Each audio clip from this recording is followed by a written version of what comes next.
Pas de trêve pour la solidarité. Durant le confinement, cet après-midi, Steve part sur une tournée de collecte de dons alimentaires. Direction des supermarchés strasbourgeois, les invendus serviront à confectionner des colis distribués par l'association Strasbourg Action Solidarité.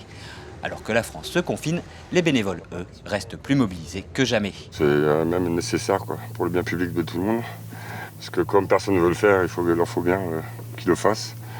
Et en étant ancien bénéficiaire, je suis passé de l'autre côté, ça me plaît beaucoup. Ouais. Malgré la mise en place du confinement, beaucoup de personnes restent dans la rue.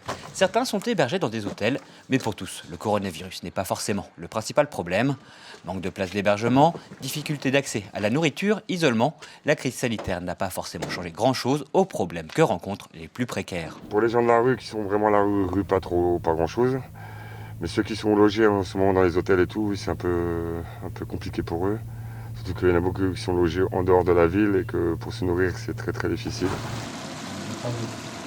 Retour au local de l'association, derrière les fourneaux, Rémi, il prépare le repas chaud pour la distribution de ce soir. Au menu, poulet, oignons et poivrons, accompagnés de riz. Là, ils vont partir avec 170, 180 repas faciles.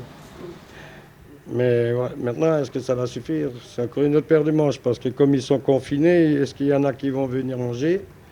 Est-ce qu'ils vont arriver à sortir de là où ils les ont mis? Mais s'ils viennent tous, non, ça ne suffira pas, parce qu'on dépasse souvent. Plusieurs assos strasbourgeoises se relaient pour assurer des distributions alimentaires et des maraudes tous les soirs. Le mardi, c'est le jour de SAS. Les bénévoles cuisinent toute la journée en espérant que cela suffira. Il peut arriver une fois qu'on est en manque.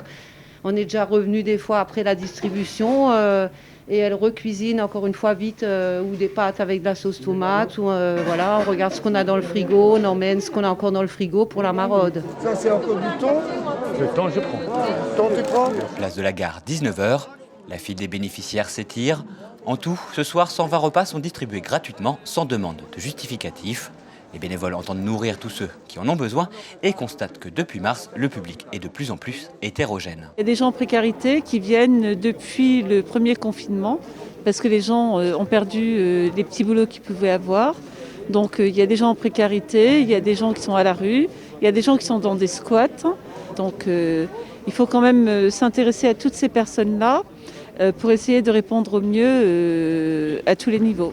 Vers 21h, la distribution est terminée, mais le travail se poursuivra une partie de la nuit pour les bénévoles.